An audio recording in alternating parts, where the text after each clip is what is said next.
আমার চ্যানেলে তোমাদের সকলকে স্বাগত। আজ আমরা ক্লাস 6 রায়ান মার্টিন প্রশ্নবিচিত্রা থেকে ইতিহাসের দ্বিতীয় পর্যায়ক্রমিক মূল্যায়নের চতুর্থ স্কুল সলভ করব।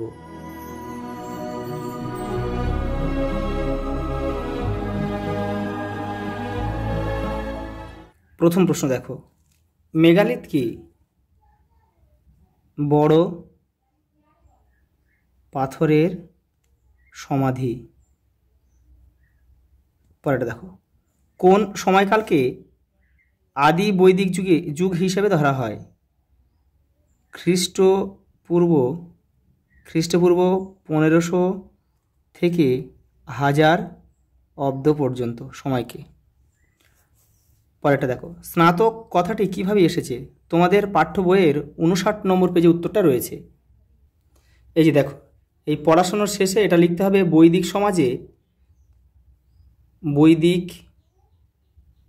সমাজে পড়াশোনার শেষে ছাত্রদের বিশেষ স্নান করার প্রথা ছিল, তার থেকে স্নাতক কথাটা এসেছে।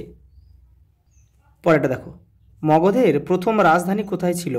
রাজগৃহ। আর পরে হয়েছিল কোথায় বলো তো? পরে হয়েছিল কিন্তু পাটলিপুত্র, পরে হয়েছিল পাটলিপুত্র, এখানে লিখে দিলাম পরে। পরের প্রশ্ন দেখো, লিচ্ছবি কাদের বলা হতো? তোমাদের টেক্সটের 67 নম্বর পেজে উত্তরটা রয়েছে। এই দেখো, বৈশালীর আশেপাশে যেসব বজ্জি থাকতো তাদের বলা হতো লিচ্ছবি। পরের প্রশ্ন দেখো, গৌতম বুদ্ধের প্রথম নাম কি ছিল? সিদ্ধার্থ। সম্রাট মহিলা হলে তাকে কি বলা হতো? সম্রাজ্ঞী। শেষ নন্দরাজা কে ছিলেন? ধননন্দ। ইন্ডিকা গ্রন্থটির রচয়িতা কে? মেগাস্থিনিস।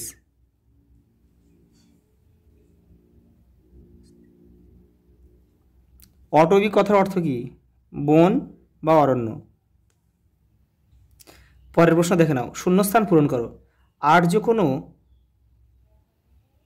জাতিবাচক শব্দ নয়। বেদ শব্দ এসেছে বিদ শব্দ থেকে। ঋগ্বেদে বিন্ধ্য পর্বতের উল্লেখ নেই। রাজা কথার আক্ষরিক অর্থ নেতা। দক্ষিণ ভারতের একমাত্র মহাজনপদ ছিল অসমক। পরের প্রশ্ন দেখো, অরাজতান্ত্রিক মহাজনপদগুলিকে বলা হতো গণরাজ্য। পরেরটা দেখো, তীর্থঙ্কর বলা হতো জৈন ধর্মের প্রধান প্রচারককে? জৈন ধর্মের প্রধান প্রচারক।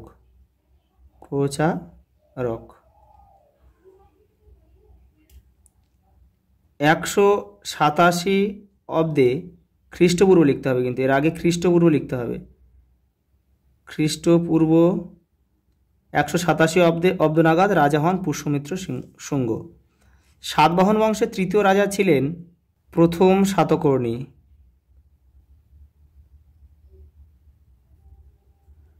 উত্তর ভারতের সমস্ত পথের প্রভু বলা হয়েছে হর্ষবর্ধনকে।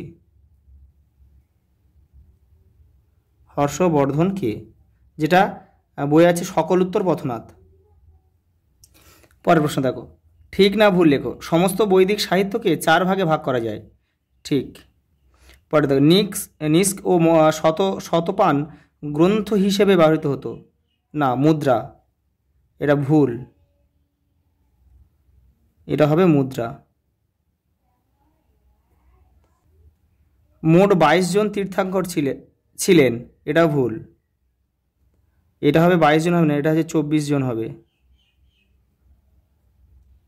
পিটক কথার অর্থ পথ, এটাও ভুল, হবে ঝুড়ি। পরেরটা দেখো, ভারতীয় উপমহাদেশে সোনার মুদ্রা চালু করেন কনিষ্ক, এটা ভুল, এটা হবে বিম কথফিসেস।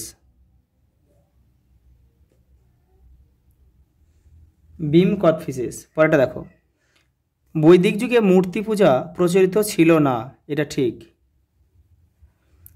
অথর্ববেদকে সংহিতা বলে ধরা হতো না, এটাও ঠিক। পরেরটা দেখো, 29 বছর বয়সে সিদ্ধার্থ সংসার ত্যাগ করেন, এটাও ঠিক। কনিষ্ক 75 খ্রিস্টাব্দের শাসক হন, না এটা ভুল, এটা হবে 78 খ্রিস্টাব্দ। প্রথম দিকে গুপ্ত শাসকরা মহারাজা উপাধি নিতেন, এটাও ভুল। এই মহারাজা হবে না, এটা হবে মহারাজ, মহারাজ হবে এটা। এই যে দেখে নাও, প্রথম দিকে গুপ্তর শাসকরা মহারাজ উপাধি নিতেন। পরের প্রশ্ন দেখো 4 দাগের, মান 5, বৈদিক সভ্যতা বলতে কি বোঝো, দেখে নাও।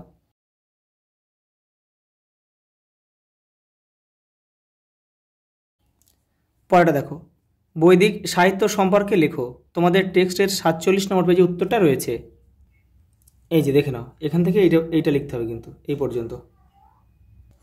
পরের প্রশ্ন দেখো, চতুর্যাম ও পঞ্চমহাব্রত কি, তোমাদের টেক্সটের 70 নম্বর পেজে উত্তরটা রয়েছে। এই যে এখান থেকে এই পর্যন্ত লিখতে হবে। পরের প্রশ্ন দেখো, বৌদ্ধ ধর্মগ্রন্থের নাম কি, সেটি কয়টি ভাগে বিভক্ত ও কি কি অষ্টাঙ্গিক মার্গ সম্পর্কে লেখো। বৌদ্ধ ধর্মগ্রন্থের নাম হচ্ছে ত্রিপিটক।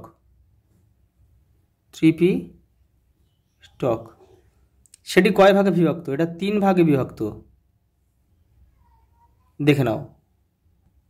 এই যে ত্রিপিটক বা ত্রিপিটক, দেখো 3 ভাগে বিভক্ত এটা। এই যে 3 ভাগে বিভক্ত, সুত্ত পিটক, বিনয় পিটক আর অভিধম্ম পিটক। আর এই রয়েছে দেখো অষ্টাঙ্গিক মার্গ, এখান থেকে এই পর্যন্ত লিখতে হবে, 72 নম্বর পেজ। পরের প্রশ্ন দেখো, অর্থশাস্ত্র কার রচনা, কৌটিল্য। এর মূল বিষয়বস্তু আলোচনা করো, তোমাদের টেক্সটের 81 নম্বর পেজে উত্তরটা রয়েছে। এই যে দেখে নাও, এখান থেকে বইয়ের নামটি থেকে মনে হতে পারে যে বইটি বোধহয় শুধু টাকা কড়ি নিয়ে লেখা, আসলে কিন্তু তা নয়, এখান থেকে এটা পুরোটা লিখবে। পরের প্রশ্ন দেখো, অশোকের ধম্ম বলতে কি বোঝো, তোমাদের টেক্সটের 85 নম্বর পেজে উত্তরটা রয়েছে। এই যে অশোকের ধম্ম। পরের প্রশ্ন দেখো, হর্ষচরিত কার রচনা, বাণভট্টের লেখা হচ্ছে হর্ষচরিত। এই গ্রন্থে কি আলোচনা করা হয়েছে, তোমাদের টেক্সটের 95 নম্বর পেজে উত্তরটা রয়েছে।